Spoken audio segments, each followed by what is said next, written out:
బ్రహ్మ ఐదవ తలని శివుడు ఎందుకు నరికాడో తెలుసా? సృష్టి ప్రారంభంలో బ్రహ్మకి 5 తలలుండేవి. బ్రహ్మదేవుడు సృష్టి చేస్తున్నప్పుడు 100 రూపాయలు ధరించగల శతరూప అనే ఓ అందమైన స్త్రీని సృష్టించాడు. శతరూప అందాన్ని చూసి బ్రహ్మ ముగ్ధుడవడంతో శతరూప ఎటు వెళ్తే అటు బ్రహ్మకి ఓ తల పుట్టుకొచ్చేది. బ్రహ్మదేవుడు చూపు నుండి తప్పించుకోవడానికి శతరూప చాలా ప్రయత్నించింది, కానీ ఆమె వల్ల కాలేదు. దాంతో శతరూప బ్రహ్మ చూపు నుండి తప్పించుకోవడానికి ఆకాశం వైపు కదిలింది. శతరూపని చూస్తూ ఉండేందుకు బ్రహ్మకి తలపై భాగంలో 5వ ముఖం ఏర్పడింది.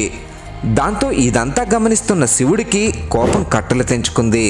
శతరూపని బ్రహ్మే సృష్టించాడు కాబట్టి శివుడి దృష్టిలో శతరూప బ్రహ్మకి కూతురుతో సమానం.